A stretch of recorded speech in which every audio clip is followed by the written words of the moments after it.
శిక్ష. ఈ వీడియో చూసిన ప్రతి ఒక్కరూ ఈ శిక్ష ఎవరికి? పేరెంట్స్‌కా? లేకపోతే పిల్లలకా? సో, చూసి మీరు కామెంట్ రూపంలో తెలియజేయండి.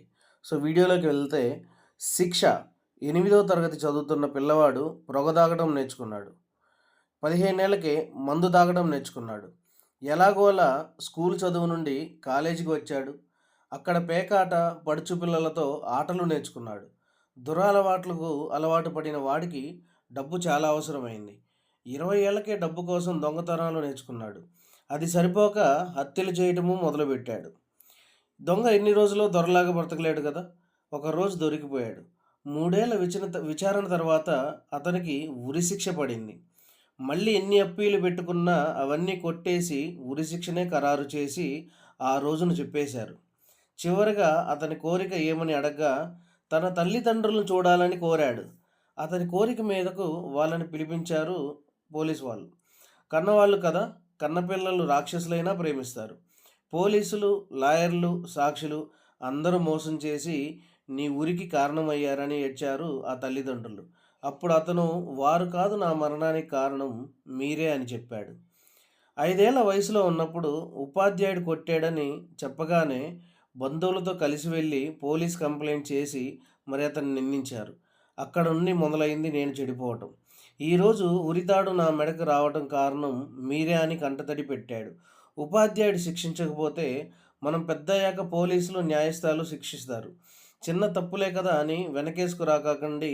అవి రేపు క్షమించలేని పెద్ద నేరాలవుతాయి. చిన్న తప్పులే కదా అని వెనకేసుకు రాకండి. అవి రేపు క్షమించలేని పెద్ద నేరాలవుతాయి. సో, ఉపాధ్యాయులు కాబట్టి ఇంకెవరు శిక్షిస్తారండి? సో, మీరు బాగా అబ్జర్వ్ చేసినట్లయితే సో, 1990s ఆ టైంలో పిల్లల్ని ఉపాధ్యాయులు భయపెట్టేవాళ్ళు, కొట్టేవాళ్ళు. సో, అలా కొట్టబట్టి వాళ్ళు చాలా ఎలా అంటే ఒక క్రమశిక్షణతో పెరిగిన వాళ్ళు చాలామందున్నారు. సో, ఒకరు ఇద్దరు అంటే ఓకే. కానీ ఎక్కువ మంది మంచిగా బతికేవాళ్ళు ఆ రోజుల్లో.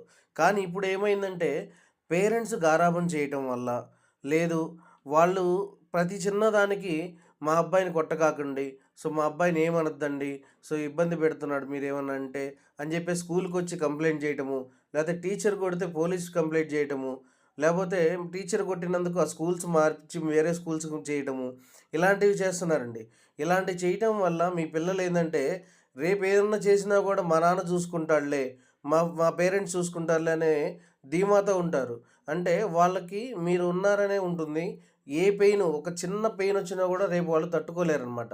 సో, అలాంటివి చాలా ఈ మధ్య చూసినట్లయితే చిన్న చిన్న పెయిన్స్ తట్టుకోలేక వాళ్ళు సుఖాలకు అలవాటు పడి చిన్న చిన్న పెయిన్స్ తట్టుకోలేక సూసైడ్ చేసుకుంటున్నారండి. సో, అలాంటి ప్లేస్‌లో మన పిల్లలుండాలా? లేకపోతే వాళ్ళకి ప్రతి కష్టం తెలియజేసి ప్రతిదీ గూడా వివరించి మనం గనక వాళ్ళని పెంచినట్లయితే వాళ్ళు రేపు ఏ చిన్న కష్టం వచ్చినా గూడా దాన్ని తట్టుకొని నుంచోగలరు. అందుకే చెప్తున్నాను పిల్లల్ని ఎక్కువ గారాబం చేసి చెడగొట్టకాకండి. ఖచ్చితంగా మీరు గనక పిల్లల్ని ఎక్కువ గారాబం చేశారంటే వాళ్ళు రేపు ఫ్యూచర్‌లో మనం ఏది చెప్పినా వినరండి. అదే దానికి ఒక సామెత ఉంది. "మొక్కై వంగనిదే మోనై వంగదు." సో, ఇది చాలా మంచి సామెత అనమాట. అంటే చిన్నప్పుడే మనం గనక దాన్ని తుంచకపోతే రేపు పెద్దయినాక తుంచడానికి కూడా ట్రై చేసినా అది వీలు కాదనమాట. అందుకే చెప్తున్నా పిల్లల్ని ఎక్కువ గారాబం చేయొద్దు. వాళ్ళకి టీచర్స్ కొట్టనివ్వండి ఏమవుతుంది? సో, వాళ్ళకి కొంచెం భయమనేది ఏర్పడుతుందనమాట. సో, ఖచ్చితంగా చూడండి. ఈ వీడియో చూసి మీకు నచ్చినట్లయితే కింద కామెంట్ చేయండి. ఓకే. ఇట్లు మీ జెండాపై కపిరాజు.